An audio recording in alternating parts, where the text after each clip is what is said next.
Solicitei, só um minuto. Gravando, pastor. Perfeito. Então, peço que os irmãos fechem os microfones e aí abram só em algum momento que seja necessário perguntar, fazer algum comentário, tá bom? Os irmãos podem interromper a qualquer momento, tá bom? Só não interrompam por qualquer motivo. Mas se tiver algo para falar, para acrescentar, alguma dúvida, pode perguntar em qualquer momento. Mas vamos abrir as nossas Bíblias, primeiramente, na carta do apóstolo Paulo aos Efésios.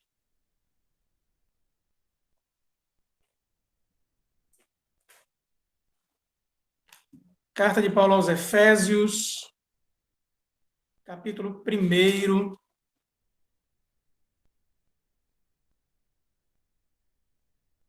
Carta de Paulo aos Efésios, capítulo 1. Nós vamos caminhar um pouco aqui na carta aos Efésios. Vamos ler um pouco do capítulo 1, um pouco do capítulo 2. Os irmãos já encontraram aí nas suas Bíblias, eu vou ler, os irmãos acompanham aí. Efésios 1, versículo 3 em diante. Bendito Deus e Pai de nosso Senhor Jesus Cristo, que nos tem abençoado com toda sorte de bênção espiritual nas regiões celestiais em Cristo, assim como nos escolheu nele antes da fundação do mundo, para sermos santos e irrepreensíveis perante ele. E em amor nos predestinou para ele, para a adoção de filhos, por meio de Jesus Cristo, segundo o beneplácito de sua vontade, para louvor da glória de sua graça, que ele nos concedeu gratuitamente no amado, no qual temos a redenção pelo seu sangue, a remissão dos pecados, segundo a riqueza da sua graça, que Deus derramou abundantemente sobre nós em toda a sabedoria e prudência, desvendando-nos o mistério da sua vontade, segundo o seu beneplácito que propusera em Cristo, de fazer convergir nele, na dispensação da plenitude dos tempos, todas as coisas, tanto as do céu como as da terra. Nele, digo, no qual fomos também feitos herança, predestinados segundo o propósito daquele que faz todas as coisas, conforme o conselho da sua vontade, a fim de sermos para louvor da sua glória, nós, os que de antemão esperamos em Cristo, em quem também vós, depois que ouvistes a palavra da verdade, o evangelho da vossa salvação, tendo nele também crido, fostes selados com o Santo Espírito da promessa, o qual é o penhor da nossa herança, até o resgate da sua propriedade, em louvor da sua glória. Agora dá um saltinho aí para o capítulo 2, versículo 1 em diante, que diz assim também: Ele vos deu vida, estando vós mortos nos vossos delitos e pecados, nos quais andastes outrora, segundo o curso deste mundo, segundo o príncipe da potestade do ar, do espírito que agora atua nos filhos da desobediência, entre os quais também todos nós andamos outrora, segundo as inclinações da nossa carne, fazendo a vontade da carne e dos pensamentos, e éramos, por natureza, filhos da ira, como também os demais. Mas Deus, sendo rico em misericórdia, por causa do grande amor com que nos amou, e estando nós mortos em nossos delitos, nos deu vida juntamente com Cristo. Pela graça sois salvos. E juntamente com ele nos ressuscitou e nos fez assentar nos lugares celestiais em Cristo Jesus, para mostrar nos séculos vindouros a suprema riqueza da sua graça, em bondade para conosco em Cristo Jesus. Porque pela graça sois salvos mediante a fé, e isto não vem de vós, é dom de Deus, não de obras, para que ninguém se glorie. Pois somos feitura dele, criados em Cristo Jesus para boas obras, as quais Deus de antemão preparou para que andássemos nelas. Amém. Os irmãos perceberam que a ênfase nesses 2 primeiros capítulos da carta aos Efésios é a palavra graça. Eu fiz questão de dar uma ênfase quando eu lia a palavra graça, e ela aparece abundantemente nesses 2 primeiros capítulos. E quando a gente fala de os 5 pontos do calvinismo, superficialmente, alguns irmãos, entendem o calvinismo superficialmente e, portanto, não entendem o calvinismo, pensam que esses 5 pontos, eles são o calvinismo. Isso não é verdade. Os 5 pontos do calvinismo, eles são chamados de as antigas doutrinas da graça. Então, um elemento importantíssimo da soteriologia, que é o estudo da salvação, dentro desse estudo maior, que está dentro de um estudo ainda maior, que é a cristologia. Então, um elemento da soteriologia se chama a doutrina da graça. Então, 5 pontos do calvinismo é um resumo, uma condensação da teologia de Calvino e dos reformadores acerca desse elemento da soteriologia chamado graça, tá bom? Então, são as antigas doutrinas da graça. Então, isso de longe passa sequer perto de esgotar o calvinismo, tá bom? Para entender que o calvinismo ele é muito mais abrangente, como a gente já falou em temas anteriores, como a questão da perspectiva política, social, a maneira como Calvino e os calvinistas posteriores eles entendiam a cosmovisão cristã abrangente em toda a realidade da criação, tá? Um desses elementos é a maneira como Deus lida com pecadores no sentido salvífico, que é, então, pela sua graça. Tá bom? Mas qual é a origem desses chamados 5 pontos do calvinismo, ou mais famosamente a tulip, a tulipa dos reformados? Bom, Calvino foi o nosso principal reformador, nós consideramos assim, pela sua obra, principalmente pelo seu trabalho das Institutas da Religião Cristã, que é um dos documentos mais importantes da Reforma Protestante. Então, depois da morte de João Calvino, alguns teólogos eles já estavam debaixo da influência do humanismo acadêmico. Para os irmãos terem uma ideia, Calvino publicou as famosas 95 teses, lá na Catedral de Wittenberg, mas antes disso ele tinha publicado 2 teses convocando o mundo acadêmico, o meio acadêmico, pela influência do humanismo de Erasmo. Lutero, isso. Eu quis dizer Lutero, perdão. Lutero tinha chamado o universo acadêmico para dialogar a respeito do humanismo erasmiano, da influência do humanismo na academia, no pensamento e também na teologia. Tá? Então, não era estranho, na verdade, era muito popular o humanismo de Erasmo, e quando Calvino morre, a reforma ela já tem ganhado um espectro interessante na Europa, mas, junto com a teologia reformada, que estava se expandindo, alcançando várias regiões da Europa, ela entrava em conflito com o humanismo em várias ocasiões, em vários lugares, em vários aspectos, no mundo acadêmico, mas também dentro do mundo eclesiástico. E entre esses teólogos humanistas, estava um chamado Jacó Armínio. Nasceu em 1560, ou seja, 4 anos antes de Calvino morrer. Tá? Então, Calvino e Armínio, eles não disputaram, não estiveram ali debatendo um de frente para o outro. Quando Calvino morreu, Armínio tinha de 3 para 4 anos de idade. Armínio vai morrer em 1609. Ele era professor da Universidade de Leiden, na Holanda, e ele elaborou um sistema de doutrina que ele nutria muitas semelhanças com o calvinismo. Às vezes também há uma ignorância muito grande, não só no que diz respeito à compreensão da teologia reformada, da teologia calvinista, mas às vezes há também uma ignorância muito grande a respeito da própria teologia de Armínio, porque Armínio e Calvino tinham muitos pontos em comum. Armínio não se distanciou enormemente de Calvino, mas ele se distanciou num ponto crucial da soteriologia. Então, vamos continuando.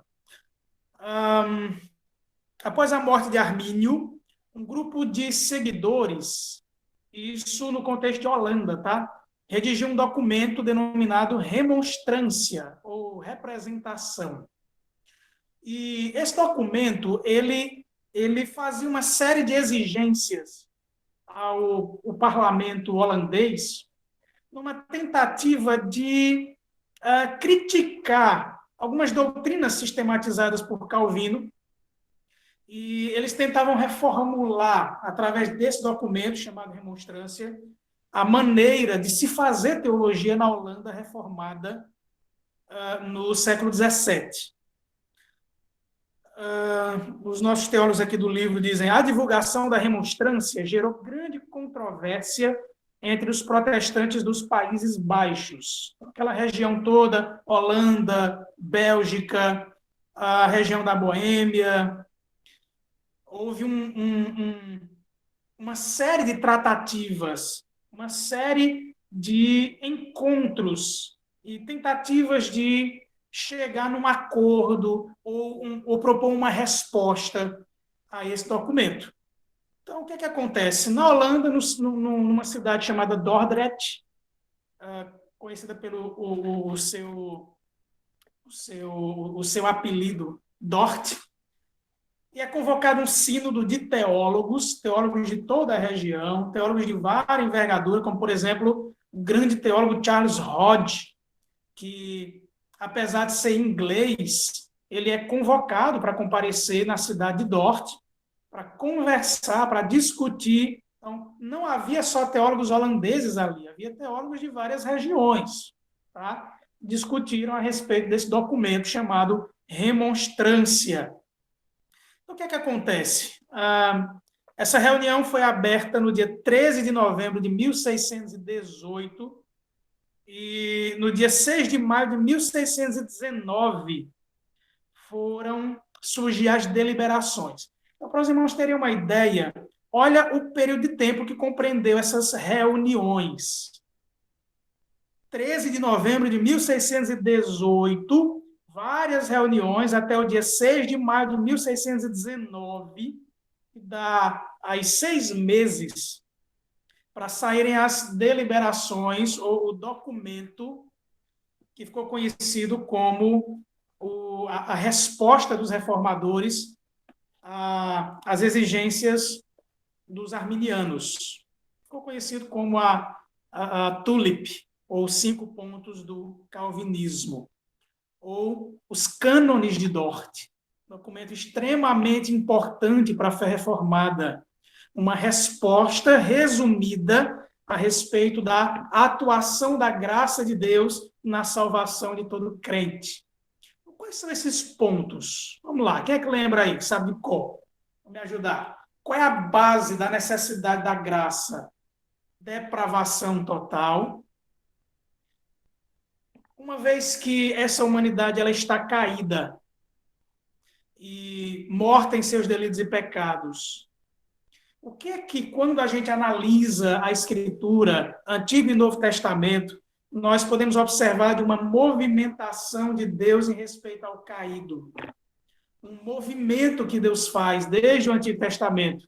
Desde que Adão pecou, a gente vê um movimento de Deus indo em direção ao caído, fazendo-lhe promessas de redenção, como o proto-evangelho de Gênesis 3:15.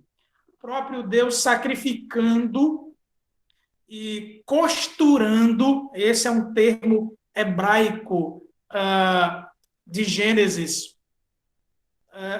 como um movimento de salvação de Deus em direção do pecador, costurar uma vestimenta de pele, termo labesh, que aparece lá no Gênesis para cobrir a nudez, é um termo usado em sacrifício, é um termo usado em sacrifício substitutivo. Então, desde o Gênesis, desde o princípio, desde a queda, há um movimento de Deus em busca do pecador.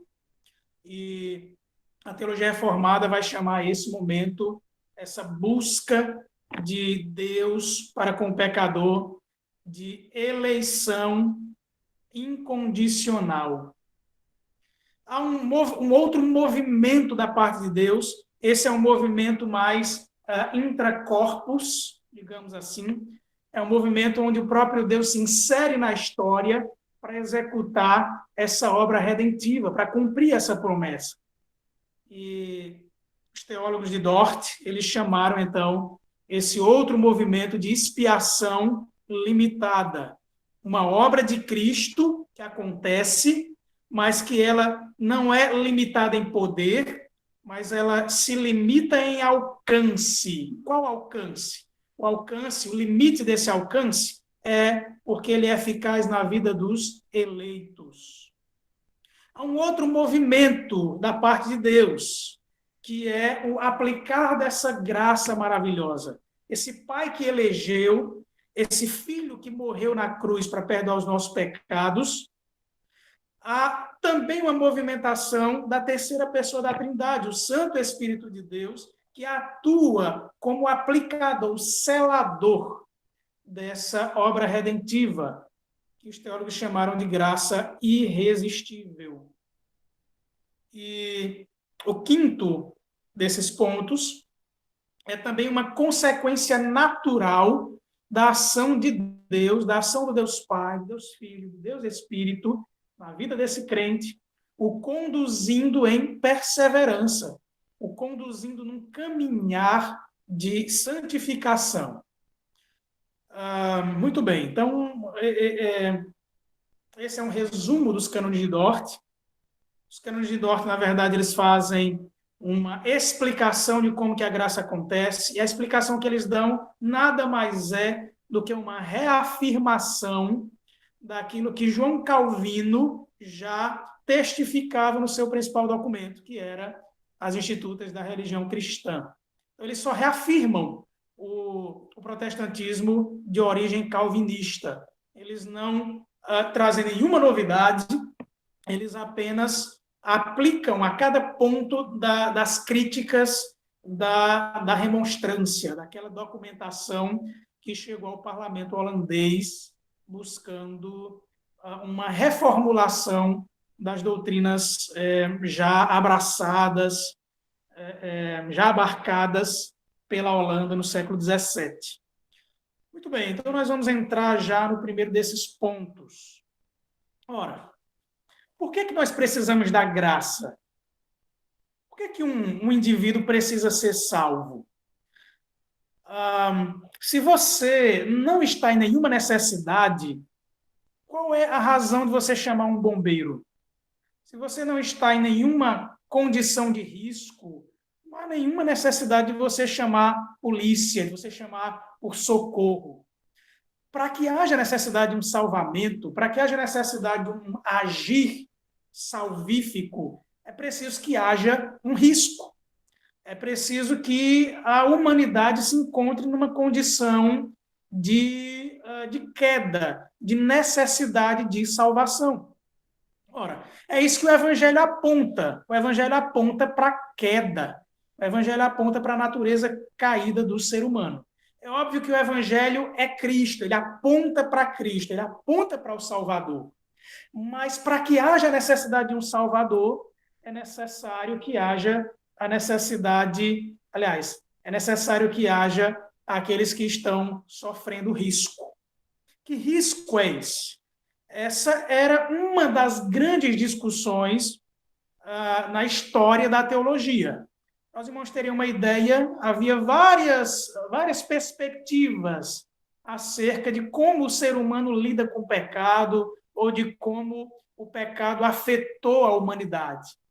Havia, por exemplo, um bispo antigo chamado Pelágio, que ele dizia que o pecado não tinha nada a ver,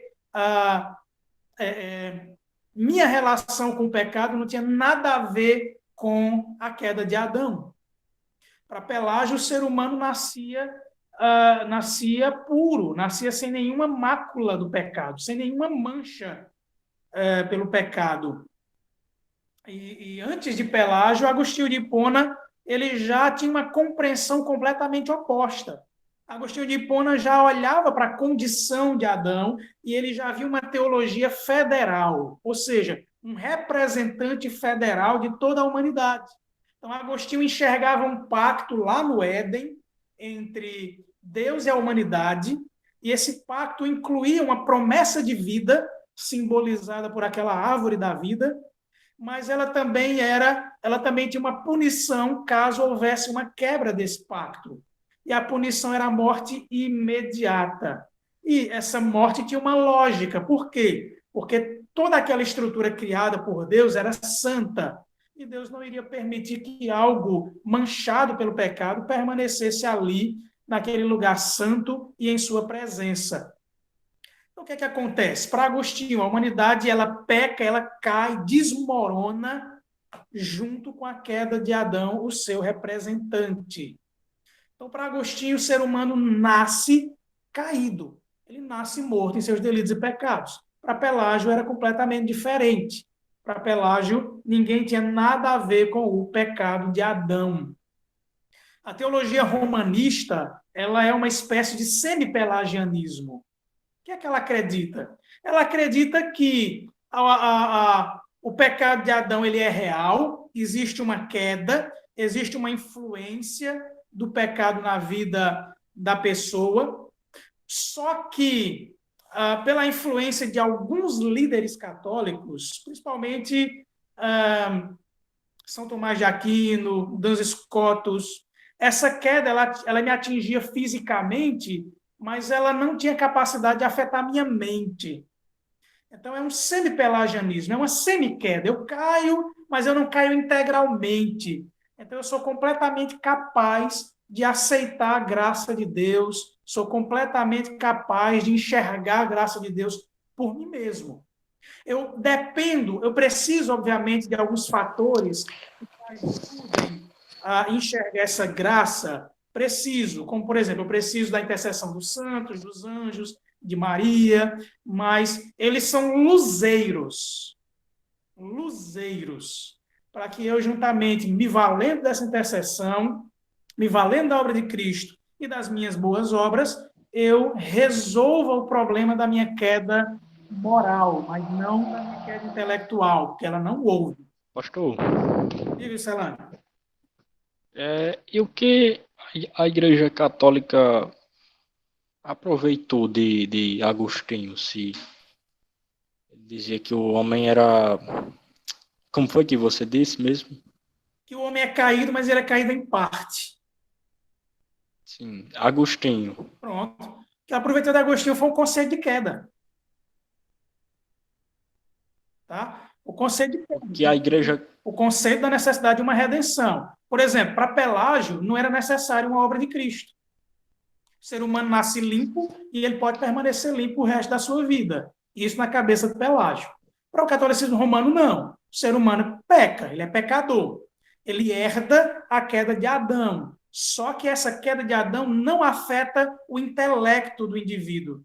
Ele é capaz de raciocinar, de refletir acerca da obra de Cristo, ele é capaz de fazer suas penitências, ele é capaz de se valer do luzeiro, que são santos, que é Maria. Está entendendo? Mas sobre o que Agostinho falava, né? Como que a Igreja Católica conseguiu apoiar, né, o que ele falou, sendo que era meio que controverso ao que a Igreja pregava? Como que ela manteve? Que o homem era totalmente caído, né, e tal.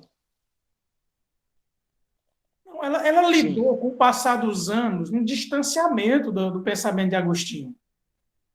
Tá? Então, ela manteve partes do pensamento de Agostinho, mas ela rompeu com a maior parte dele. Ignorou outra parte? Então. Sem dúvidas. Inclusive, monges agostinianos ignoravam muito da teologia de Agostinho.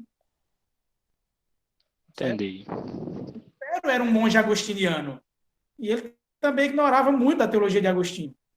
Certo? Até que ele vai estudar a carta aos Romanos, e aí ele cai na real. E ele entende que ele não pode abraçar por partes a teologia de Agostinho. Ele tem que abraçar tudo. Porque Agostinho... Pois é. Certo? Então, continuando. Mas não está dizendo aqui. Agostinho mencionava a questão da predestinação e o catolicismo nem cita isso aí. Então, a grande omissão da teologia de Agostinho é aproveitamento de muito pouco. Ok. Então, a queda é a base para a necessidade da graça. Tá? Mas como que a queda afetou a humanidade? Essa é uma questão importante, que foi enormemente debatida no passado e também debatida no período da Reforma Protestante. Os protestantes, os calvinistas, eles entendiam o seguinte, eu vou citar o Sino de Dort aqui a respeito da depravação total. Eu estou lendo aqui o Sino de Dort. Ele diz assim, no princípio, o homem foi criado à imagem de Deus, foi adornado em seu entendimento com o verdadeiro e salutar conhecimento de Deus e de todas as coisas espirituais. Sua vontade e seu coração eram retos, todos os seus afetos puros. Portanto, era o homem completamente santo. Mas, desviando-se de Deus, sob instigação do diabo, e pela sua vontade, ele se privou desses dons excelentes. Em lugar disso, trouxe sobre si cegueira, trevas terríveis, leviano e perverso juízo em seu entendimento, malícia, rebeldia e dureza em sua vontade e em seu coração, e ainda impureza em todos os seus afetos. Depois da queda, o homem corrompido gerou filhos corrompidos. Então, a corrupção, de acordo com o justo julgamento de Deus, passou de Adão até todos os seus descendentes, com exceção de Cristo somente. Portanto, todos os homens são concebidos em pecado e nascem como filhos da ira, incapazes de qualquer ação que os salve, inclinados para o mal, mortos no pecado e escravos do pecado. Sem a graça do Espírito Santo regenerador, não desejam, nem tampouco podem retornar a Deus, corrigir sua natureza corrompida, ou ao menos estar dispostos a essa correção.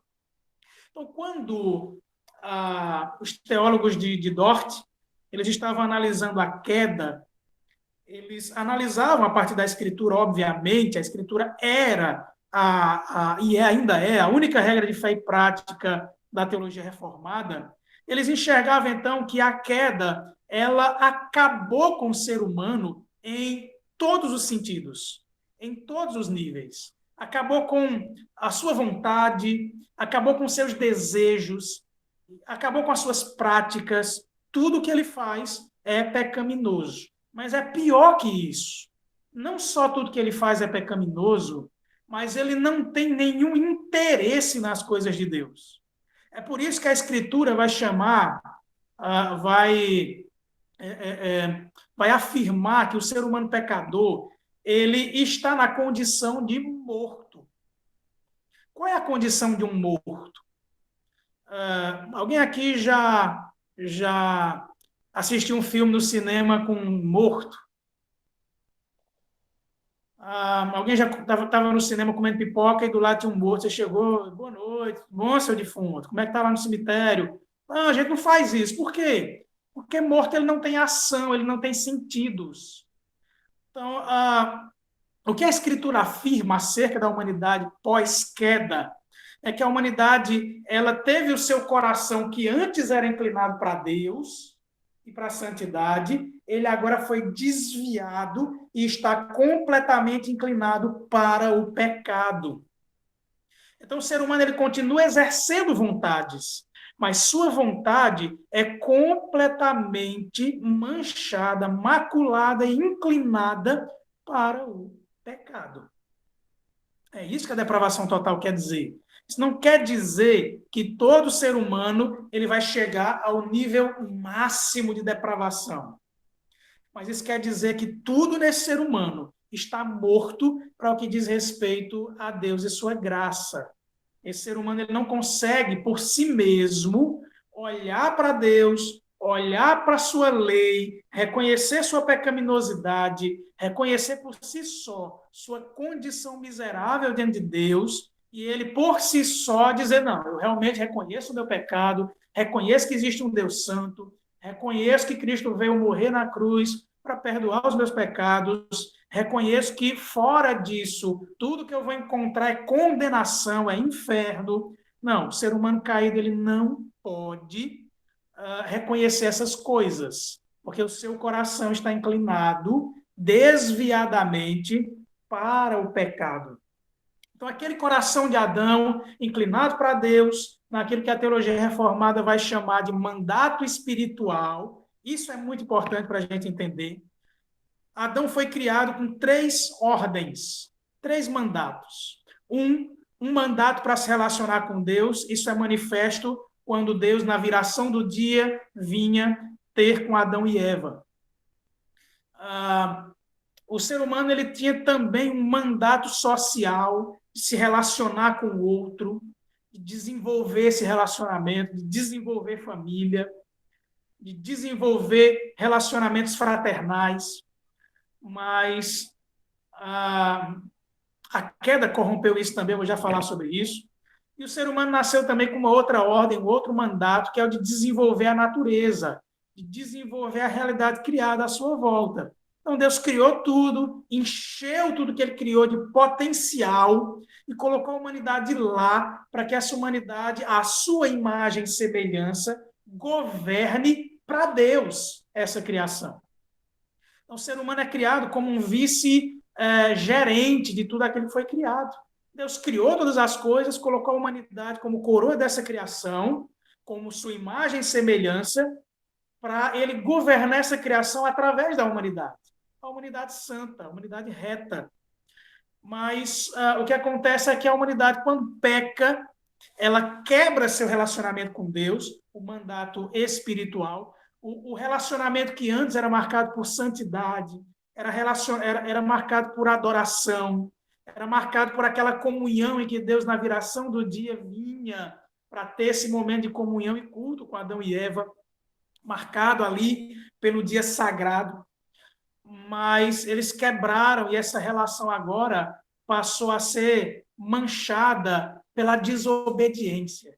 Então, a relação reta com Deus é transformada agora numa relação rebelde contra Deus. E a queda no sentido do mandato social, do desenvolver o relacionamento com o outro, o relacionamento horizontal. Sabe aquela poesia que Adão faz para Eva, quando Deus faz Eva, né, do seu lado, e Eva está ali agora, e ele diz, essa é osso dos meus ossos, carne da minha carne, aquela relação poética, romântica, amorosa. Depois da queda, o que é que acontece? Quando Deus chama Adão e cobra explicações para o que está acontecendo, a resposta de Adão é, a mulher que tu me destes. Então, Adão, ele não apenas acusa a mulher daquela relação que antes era amorosa, poética, ela agora é omissa, é uma relação agora acusatória, mas, em última instância, ele também manifesta a quebra do seu relacionamento com Deus quando ele diz que a mulher foi a mulher que Deus deu. A culpa última é de Deus, que deu aquela mulher para Adão. Então, Adão que antes diz, eu quero uma mulher, eu estou solitário, e Deus dá essa mulher, obviamente fazia parte dos propósitos de Deus, mas quando essa mulher vem e Adão se omite e ela cai, ele joga a culpa na mulher e, em última instância, em Deus. E a quebra do mandato cultural, né? O ser humano já morreu espiritualmente, a gente já mostrou como, a relação agora é rebelde, já morreu no seu relacionamento horizontal com o outro, agora a relação é de acusação, a relação agora é marcada pela troca de acusações, de farpas, de violência. Mas a humanidade também morreu na sua responsabilidade de cultivar o jardim, no seu relacionamento com a natureza criada, aquela relação que antes era amigável, que a humanidade plantava, investia na terra e a terra dava de volta, retornava tudo aquilo que tinha sido investido para a humanidade. Agora a humanidade não ia mais colher com facilidade. Ele ia plantar e ele não ia receber aquilo que ele tinha plantado. Ele ia plantar, mas ele não ia colher tudo aquilo que ele investiu. Então, o relacionamento do ser humano com a natureza criada é um relacionamento agora quebrado, truncado, morto. Então, quando a Bíblia fala de depravação total, ela está falando que em todos os níveis de relacionamento, relacionamento com Deus, relacionamento com o outro e relacionamento com toda a criação, ou seja, tudo que diz respeito à vida humana, religião, relacionamentos e vida na Terra, a coabitação na Terra. Tudo isso foi quebrado. Tudo isso está manchado, marcado pelo pecado. Então, a humanidade morreu de fato na queda. Adão morreu de fato. Tanto que quando alguém questionava Agostinho, quando alguém insistia que ele não podia levar a um patamar tão sério a queda de Adão, ele perguntava da seguinte maneira, ele dizia assim, então, se nós não estamos caídos, como Adão caiu, por que nós não nascemos no Éden? Por que nós não temos mais o mesmo relacionamento narrado na Escritura que Adão tinha com Deus? Por que a gente não tem mais o relacionamento que Adão tinha com a sua esposa antes da queda? Por que a gente não tinha mais a relação que Adão tinha com a criação antes da queda? Por que a relação que antes era harmônica, Adão ali cuidando dos animais, dando nome aos animais, plantando e colhendo com facilidade? Por que não é mais assim? Por que quando a Bíblia disse que a humanidade ia cair mesmo, ia morrer se ela desobedecesse a Deus, e hoje a gente vê em todas as instâncias, em todos os níveis, as consequências dessa queda, onde nós todos fazemos parte e compartilhamos da culpa e das consequências? Por quê? Essa é uma pergunta interessante. Pastor, é uma pergunta... Ô, Gerismar. esse questionamento de Agostinho é muito interessante, porque ele comprova por A mais B a culpa do ser humano. Porque ele estabelece a seguinte premissa: se o ser humano é bom em algum aspecto, então Deus estaria sendo injusto ao nos deixar sofrer. Porque o sofrimento seria um ato de injustiça de Deus. É curioso que quando você estabelece o homem como alguém bom, automaticamente você está estabelecendo Deus como alguém injusto, porque o ser humano ele é coberto de sofrimento. Por que uma criança morre ainda no ventre da mãe? Se ela é boa por natureza, então seria injusto Deus fazer isso. Isso só é justo se o pecado já está na nossa natureza desde antes de nós nascermos. O sofrimento ele só é justo se o pecado faz parte da nossa natureza antes mesmo de nós nascermos. Do contrário, nós estaríamos dizendo que Deus é injusto. Muito bom insight, Arismar. Exatamente isso. Esse é um questionamento que muitos céticos fazem, muitos céticos questionam a existência de Deus por causa do problema do mal, que é um problema que a gente vai tratar depois. Mas aquele questionamento, né, se Deus é bom, se Deus é justo, se Deus existe, ele é bom e ele é justo, por que ele permite que pessoas boas sofram? A premissa é errada, né? Porque, primeiro, não tem essa pessoa boa, conforme a Escritura. Então, a pergunta deveria ser, se nós somos maus, por que Deus ainda permite que a gente ainda desfrute de coisas boas aqui nesse mundo? Esse deveria ser o caminho. Na verdade, esse é o caminho, é a lógica da teologia reformada.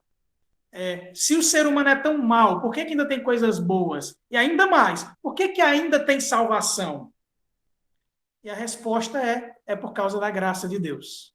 Então, perceba como a teologia reformada, ela aponta para a graça de Deus, para a glória de Deus, para a soberania de Deus. Deus é o agente da salvação. Ele é quem recebe toda a glória pela salvação e por tudo de bom que ainda é permanente na criação, mesmo após a queda. Diga, Juscelano. Então, o homem, ele continua sendo mau mesmo depois da conversão, não é isso? Sim. Continua sendo mau. Nós somos maus. Nós somos convertidos, mas ainda passa pela nossa mente pensamentos maus ou só passa na minha? Esses pensamentos, muitas vezes, ela governa nossos desejos, nossos sentimentos. Às vezes a gente pensa como ímpio, deseja coisas de ímpio, e a consequência é que a gente pratica coisas de ímpio. E o que acontece na vida Tem do uma crente... passagem, Hum? tem uma passagem bíblica para explicar essa parte? Um monte, mas a gente vai chegar lá, viu? É porque eu não quero dar um Beleza. salto enorme para lá para frente, mas quando a gente chegar no assunto da perseverança dos santos, aí a gente vai ver essa questão da santificação, que inclusive Mylon citou aí, que a santificação ela é progressiva. A santificação tem duas fases. Uma é declarativa. A obra de Cristo aconteceu, ela nos redime, e para Deus, a bondade de Jesus recai sobre nós. Então, para Deus, em termos escatológicos, nós já somos bons. Porém, é aquilo que a teologia reformada chama de já, mas ainda não. Já somos bons em Cristo numa realidade escatológica, na plenitude que ainda vem. Mas até chegar lá, existe outro elemento da santificação, que é a santificação progressiva.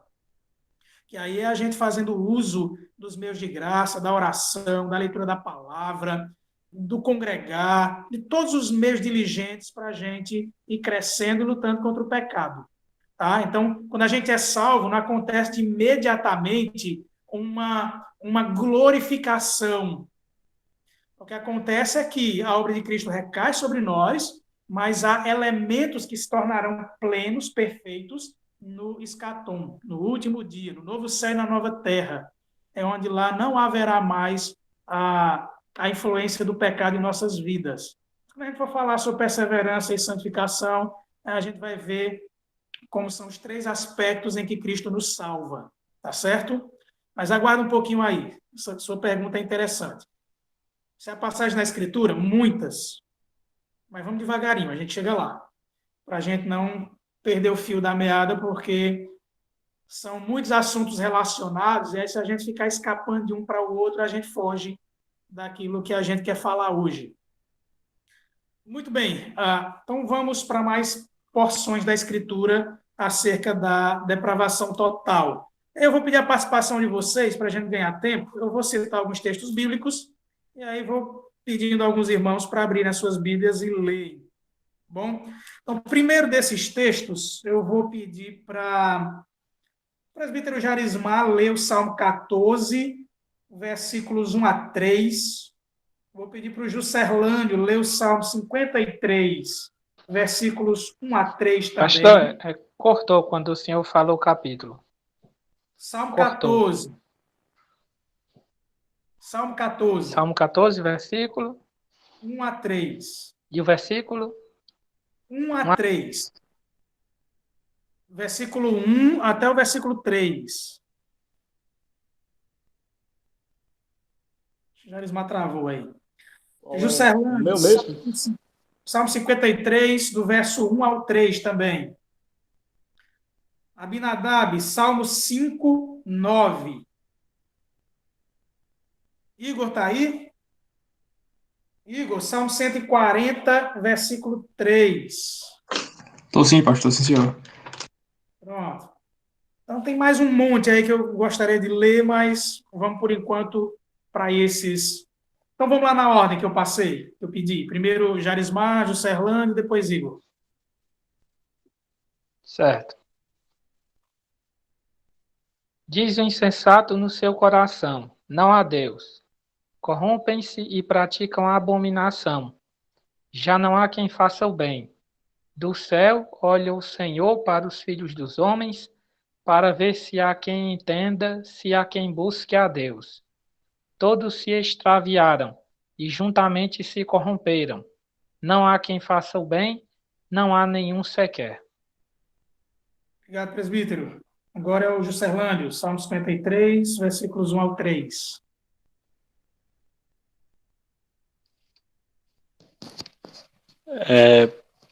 Diz o tolo em seu coração: Deus não existe. Corromperam-se e cometeram injustiças detestáveis. Não há ninguém que faça o bem. Deus olha lá dos céus para os filhos dos homens, para ver se há alguém que tenha entendimento, alguém que busque a Deus. Todos se desviaram, igualmente se corromperam. Não há ninguém que faça o bem, não há nenhum sequer. Obrigado, Juscelano. Igor, agora, por favor. Aguçam a língua como a serpente, sob os lábios tem veneno de áspide. Muito obrigado, Igor. Por que eu pedi esses textos para serem lidos todos no Antigo Testamento? Há mais. A gente poderia ler Jeremias 18 ou 17. A gente poderia ler várias passagens aqui que Paulo vai citar em Romanos 3. Mas eu peço que vocês vejam as semelhanças agora em Romanos 3, a partir do versículo 10. Como está escrito, e aí ele vai fazer as citações: não há justo, nenhum sequer, não há quem entenda, não há quem busque a Deus, todos se extraviaram, a uma se fizeram inúteis, não há quem faça o bem, não há nenhum sequer. A garganta deles é sepulcro aberto, com a língua urdem e engano. Veneno de víbora está nos seus lábios. A boca eles a têm cheia de maldição e de amargura. São seus pés velozes para derramar sangue. Nos seus caminhos a destruição e miséria. Desconheceram o caminho da paz. Não há temor de Deus diante de seus olhos. O que Paulo está fazendo aqui? Ele está trazendo à tona para responder à igreja de Roma, composta por judeus e gregos, judeus e romanos, né, greco-romanos, que congregavam na mesma igreja e que disputavam, principalmente os judeus mais orgulhosos, de que eles já eram salvos por causa da sua linhagem judaica, por eles terem sangue do patriarca Abraão, por eles serem herdeiros das promessas. Eles achavam que eles estavam resolvidos, salvos, que eles não tinham pecados que pudessem ser suficientes para condená-los. E essa é a resposta de Paulo. Ele pega vários textos do Antigo Testamento, que são textos conhecidos daqueles judeus que congregavam na igreja de Roma, e ele pega o texto e diz assim: olha o que a Escritura diz de vocês, de nós, de toda a humanidade. Está aqui. Esse é o olhar de Deus para a humanidade caída. Como é que Deus vê? Aí o salmista vai e diz: Deus está lá no céu, e, obviamente, isso é figura de linguagem, né? Ele está olhando para ver se ele vê algum justo, e a resposta é: não tem nenhum. Deus olha para ver se tem alguém buscando o nome dele, buscando a ele, e a resposta é: não tem nenhum. Deus olha para ver se tem alguém com temor a ele, e a resposta qual é? Também não tem nenhum temor de Deus diante de seus olhos. Então, essa é a situação da humanidade. Esse é o raio-x da Escritura acerca da humanidade caída. No texto que nós lemos do apóstolo Paulo aos Efésios, no capítulo 2, a gente vê também como que o pecado se manifesta na humanidade. A gente está vendo aqui em Romanos 3 uma compilação de textos do Antigo Testamento, ele mostrando a condição da humanidade diante de Deus. Aos olhos de Deus, o que a humanidade é? Está lá. Paulo fez esse trabalho de trazer texto do Antigo Testamento e dizer: está aqui, aos olhos de Deus, que é que nós somos. Mas em Efésios 2, o que ele vai fazer é mostrar como é que o pecado se manifesta na vida de um ímpio, de um pecador. E ele vai descrever da seguinte maneira: ele nos deu vida estando vós mortos. A consequência é o quê? Antes de receber essa vida pela graça em Cristo Jesus. A condição era de estarmos mortos em nossos delitos e pecados. Aí ele vai dizer como que acontece essa morte em delitos e pecados, como que o pecado nos influencia, como que a humanidade está agarrada, amarrada ao pecado em todas as circunstâncias de sua vida. Nos quais andastes outrora, delitos e pecados, ele está falando, segundo o curso deste mundo. A primeira coisa, o curso deste mundo. O que Paulo quer dizer com isso? Ele quer dizer que o mundo que jaz no maligno, esse mundo caminha para a condenação. Qual é o curso da humanidade? Caminhar para essa condenação, caminhar para essa destruição.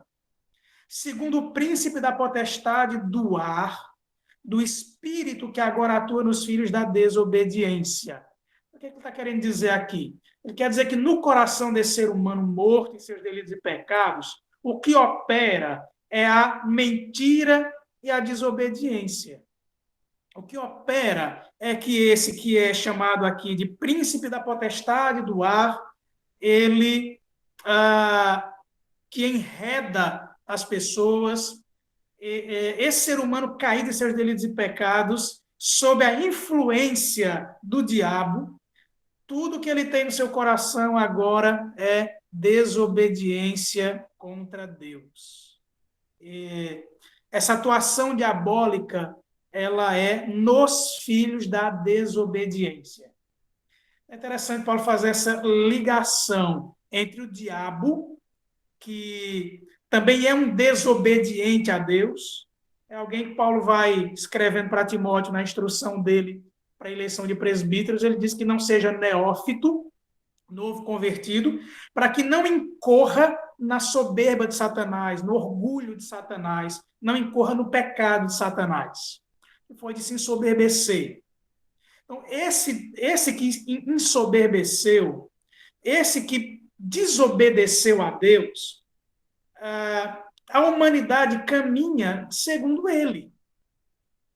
Então, qual é a imitação da humanidade caída? O que é que o ser humano caído imita? O ser humano caído imita o diabo. Ele que é, então, esse primeiro desobediente. Então, qual é o curso da humanidade caída? É seguir os passos do diabo. Era por isso que Jesus ele dizia para os fariseus, ele chamava os fariseus, né, de filhos do diabo. Ele dizia, o diabo é o vosso pai, porque eles caminhavam em desobediência a Deus e ensinando outras pessoas a permanecerem em desobediência a Deus, numa fé que era pautada por obras, mas não no reconhecimento do Filho de Deus e sua graça maravilhosa salvadora. E era o que levava as pessoas a rejeitarem Jesus. Paulo chama, aliás, Jesus chama esses de filhos do diabo. Aí Paulo continua, entre os quais também todos nós andamos outrora. Então, olha a abrangência. Todos nós andamos outrora. Então, primeiro ele olha para os gentios da igreja de Éfeso, que haviam se convertido. Dizem, olha, ele deu vida a vocês quando vocês estavam mortos em seus delitos e pecados, quando vocês andavam debaixo de toda a influência do diabo. Mas aí ele diz para os judeus, se incluindo, entre os quais também todos nós também andamos. Todos nós andamos outrora, judeus e gentios, segundo as inclinações da nossa carne. Então, perceba, existe uma influência externa, que Paulo descreve aqui, que é a atuação do diabo na vida do ser humano pecador. Existe a influência do diabo. Mas Paulo vai falar que existe um problema ainda maior. E esse problema ainda maior é um problema interno. O problema do ser humano não é um conflito com o diabo. O problema do ser humano é uma corrupção interna. É uma corrupção dele mesmo. É uma corrupção de sua própria natureza. Aquilo que o apóstolo Paulo chama aqui de carne. Então, o ser humano ele não anda apenas, coitadinho, está debaixo da influência do diabo. Mas não é só isso. Ele está debaixo da influência do diabo porque sua própria carne deseja isso. Porque essa é a inclinação dele. Ele anda, como Paulo diz no versículo 3, segundo as inclinações da nossa carne, fazendo a vontade da carne e dos pensamentos. E éramos, por natureza, filhos da ira, como também os demais. Que é essa ideia de ser, por natureza, filho da ira. Ser filho da ira, é interessante que o apóstolo Paulo fala sobre a ira de Deus, ele descreve uma teologia sobre a ira de Deus muito melhor lá em Romanos, capítulo 1, a partir do versículo 18, quando ele diz que a ira de Deus desce dos céus contra toda a impiedade, porque a humanidade trocou a verdade de Deus pela injustiça. Preferiu abstrair a verdade de Deus e andar agora pautado pela mentira. A mentira de seu próprio coração, o auto-engano, dando ouvidos também à mentira do diabo. E Paulo vai dizer, então, que Deus entregou essa humanidade às suas próprias paixões para serem castigados pela ira de Deus. Então, quando Paulo diz que nós éramos, por natureza, filhos da ira, o que ele quer dizer é que o destino da humanidade caída, por natureza, e aqui natureza é a ideia de nascimento mesmo, é aquilo que você é. Você não consegue Pastor, deixar de ser humano. Diga, Juscelane. e para depois da conversão, tem citações dizendo também que o homem é mau e etc. Tem, homem. Tem. Vamos lá, para tirar sua dúvida, você está apressado? Vá lá Sim, para Gálatas 5.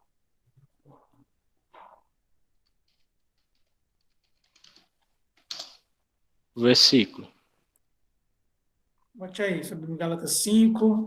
Peraí, deixa eu achar aqui, que estou com uma posição ruim aqui. 16, 17. Tanto que, olha o tanto de alerta que a Bíblia dá para a gente que é crente não fazer a vontade da carne que ainda está em nós. Olha o que é que ele diz. Digo, porém, versículo 16. Digo, porém, andai no Espírito e jamais satisfareis a concupiscência da carne. Porque a carne milita contra o Espírito e o Espírito contra a carne, porque são opostos entre si, para que não façais o que porventura seja do vosso querer. O que é que Paulo está dizendo aqui? Que quando a gente se converte, Deus cria um dilema em nosso coração. Que dilema é esse? Uma velha natureza, natural, né, de natureza, que já faz parte do que nós somos, mas ele coloca em nós o seu espírito. Então há um conflito entre a velha natureza e a nova natureza. Isso é a ideia de santificação progressiva. É a gente fazer uso diligente de todos os meios que Deus nos dá pela sua graça, e isso é para convertidos, de mortificar a carne da velha natureza para que a nova natureza sobressaia. Tá? Mas eu posso dizer que o homem é bom? Não. De jeito nenhum. Por exemplo, uma passagem de Salmos 37, 23, que diz: os passos de um homem bom são confirmados pelo Senhor e ele se deleita em seu caminho. Sim. O que a gente pode entender aí? O que a gente pode entender aí é que textos como esses, eles... Textos como esses, eles apontam para uma realidade, uma vez que a obra de Jesus acontece, e o olhar de Deus não é para a sua velha natureza, mas é para a natureza nova em Cristo Jesus, que agora nós temos. Mas, ao mesmo tempo, a velha natureza está lá. Só que antes de Deus olhar para condenar a gente, ele olha para os méritos de Cristo. E então não há nenhuma dificuldade em Deus olhar para um ser humano e descrevê-lo como bom, porque ele foi justificado em Cristo. Agora, há um abismo enorme entre eu, aqui, entre os mortais, olhar para a humanidade e afirmá-la como boa, porque ela não é. Você está entendendo? Entendi. Então, ao mesmo tempo que Deus pode olhar para a humanidade restaurada em Cristo, tá? E muitos salmos desses aqui têm um sentido escatológico, que é apontar para a obra consumada de Cristo, mas pela plenitude que vem dela na realidade escatológica, tá certo? Outra coisa é a gente aqui, nesse mundo caído, olhar para a humanidade e dizer que ela é boa. Aquela coisa, aquela mensagem de autoajuda, você é bom, né? A humanidade é boa, eu tenho esperança na humanidade, isso não pode fazer parte das perspectivas de um cristão. Porque ele precisa, para que ele entenda a graça de Deus, ele entenda que a humanidade é má. Qual é a necessidade de uma graça se há bondade? Nenhuma. Nenhuma. Então, aqui, o que nós temos, que o apóstolo Paulo fala em Gálatas 5, é que é um conflito direto, um dilema direto nas nossas vidas. A velha natureza está aqui de um lado, que quer se levantar o tempo todo, e a nova natureza que nós temos em Cristo, no poder do Espírito, fazendo uso de todos os meios para o nosso crescimento e santificação. Aí a gente vai lutar contra essa velha natureza má. E pela graça de Deus, perseverar. Tá? Mas a velha natureza está lá. Então me diga uma coisa, embora seja possível, imagine isso, seja possível você ser declarado bom aqui nesse mundo. Aí me diga uma coisa, quantos minutos você acha que você vai ficar sem pecar?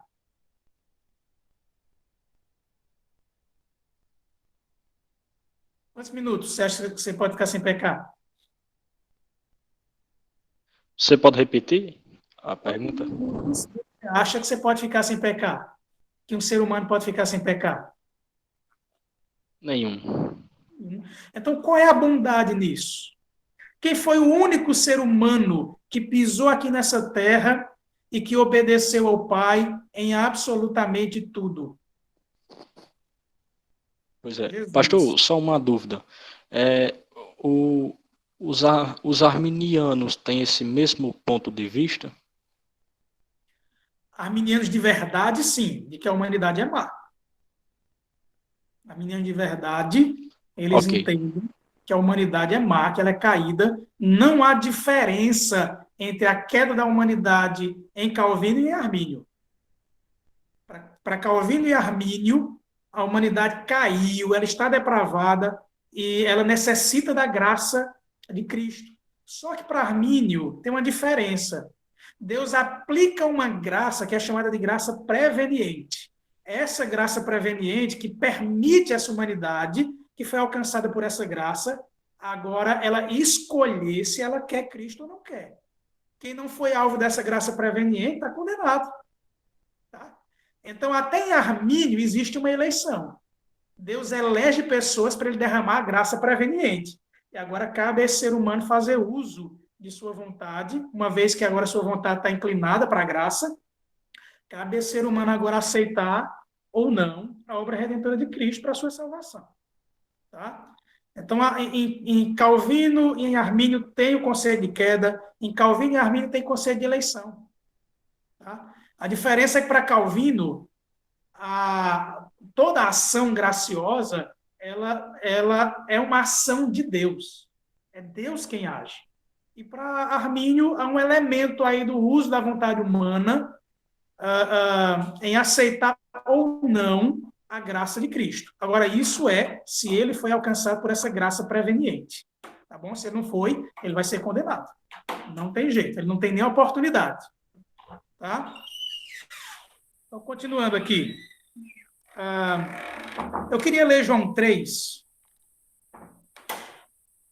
Interessante isso que Jesus fala em João 3, a partir do versículo 16. Às vezes a gente só lembra do versículo 16, né? E o Senhor Jesus diz, porque Deus amou ao mundo de tal maneira que deu seu Filho unigênito para que todo o que nele crê não pereça, mas tenha a vida eterna. Porque Deus enviou seu Filho ao mundo não para que julgasse o mundo, mas para que o mundo fosse salvo por ele. Você está falando da primeira vinda. Quem nele crê não é julgado. O que não crê já está julgado, porquanto não crê no nome do unigênito Filho de Deus. O julgamento é este, que a luz veio ao mundo e os homens amaram mais as trevas do que a luz, porque as suas obras eram más. Pois todo aquele que pratica o mal aborrece a luz e não se chega para a luz, a fim de não serem arguidas suas obras. Quem pratica a verdade aproxima-se da luz, a fim que suas obras sejam manifestas. E aqui vem a chave. Porque feitas em Deus. E aqui está a diferença entre aquele que foi alcançado pela graça de Deus e aquele que não. O que foi alcançado pela graça de Deus, ele tem suas obras aceitas porque elas são feitas em Deus. O que é que Jesus quer dizer com isso?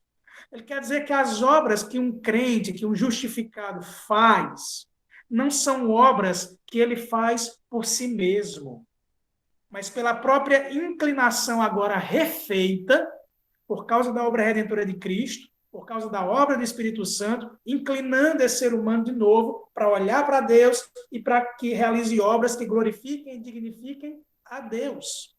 O outro lado é aquele ser humano que é um religioso, não foi alcançado pela graça de Deus, coisa nenhuma, mas ele é um religioso, só que ele busca um monte de mecanismos para se relacionar com Deus. E, em resumo, esses mecanismos, eles se condicionam numa coisa, aquilo de bom que eu faço. Então, olha as premissas diferentes. Então, a premissa do religioso ímpio é que ele pode construir o passo a passo através de suas obras para se chegar a Deus. Ele é aquele que pode chegar diante do juiz, na cabeça dele, diante de Deus, e dizer, Senhor, eu propus 10 caminhos para que eu chegasse aqui e tivesse a minha salvação. E existe aquele que tem suas obras feitas em Deus, que é o quê? Aquele que vai chegar e dizer, Senhor, eu posso ser salvo por ti, sim, mas pelas obras feitas por outro, pelas obras feitas por Cristo, por aquilo que Cristo fez e não por aquilo que eu fiz. Então, as obras do crente são obras que exaltam a Deus, que reconhecem a graça de Deus, que reconhecem que elas só são possíveis porque Deus agiu salvadoramente. Essa é a grande diferença. Certo, Celane? Ok, meus irmãos. A gente já bateu o nosso horário de 1 hora e a gente não andou nem na metade do assunto de depravação total. Elismar está citando um texto aí, Isaías 26:12. Eu vou ler para todos, fica aí no chat, mas a gente vai ler esse texto, um texto muito interessante, para a gente fazer a conclusão. E, obviamente, se os irmãos também quiserem falar alguma coisa. Texto Isaías 26:12. Senhor, concede-nos a paz, porque todas as nossas obras tu as fazes por nós. Muito bom. É isso aí. Eu queria concluir com outro texto de Jeremias agora. Aí para Jeremias 17.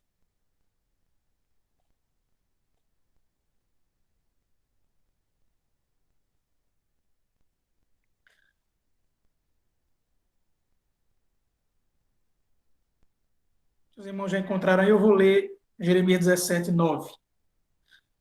Enganoso é o coração, mais do que todas as coisas. E aqui Jeremias está falando da natureza humana caída. Ele está olhando lá para Adão. E desesperadamente corrupto, quem o conhecerá? E aí Deus dá a resposta. Eu, o Senhor, esquadrinho o coração. Eu provo os pensamentos. E isto para dar a cada um segundo o seu proceder, segundo o fruto das suas ações. Esse é o problema. Se meu coração é enganoso e eu corro para a corrupção, corro em direção à corrupção, ele é desesperado pela corrupção, aí vem o problema. O problema é que Deus esquadrinha esse coração. E ele conhece os meus pensamentos. Então, ele sabe os meus pensamentos impuros, ele conhece absolutamente todos os pecados que eu já cometi na minha vida por causa da minha natureza caída. Então, eu sou absolutamente criminoso diante de Deus, porque ele sonda tudo. Se antes ele diz que o coração é desesperadamente corrupto, é enganoso, se é corrupto, é mau, e aí ele diz, eu vejo isso, eu estou vendo isso, e quando ele diz que ele vai dar a cada um segundo o fruto das suas ações, isso é juízo. Alguém poderia ler só o 19 e dizer, tá vendo? Se o meu proceder for bom, eu vou colher frutos bons das minhas ações. Se o meu proceder for mau, eu vou colher frutos maus. Mas o versículo anterior esgota a possibilidade de frutos bons. Esse é o problema.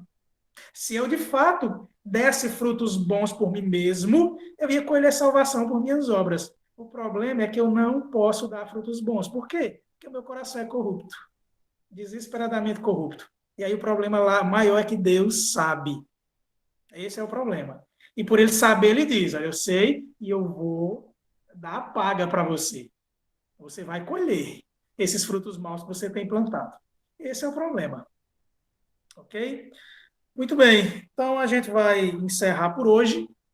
Não conseguimos nem sair do assunto depravação total, mas eu não estou com pressa nesses pontos, porque é muito importante que a gente entenda como que a graça de Deus se manifesta, como Deus Trino age em nossa salvação, para que a gente perceba como que a nossa salvação é algo projetado por Deus, executado por Deus, para que ele seja completamente seguro, né? Para que a salvação seja completamente segura e eficaz, para que a operação de Cristo em nós ela seja completamente eficaz. Tá bom? E por isso é importante a gente reconhecer e perceber na Escritura o quanto que nós dependemos dessa graça. Pois muito bem, meus irmãos, nós vamos orar para encerrar. Eu peço que algum irmão voluntariamente faça essa oração, e aí a gente encerra. E aí, na próxima terça, a gente vai fazer o nosso encontro lá na igreja, certo? Lá na igreja presbiteriana,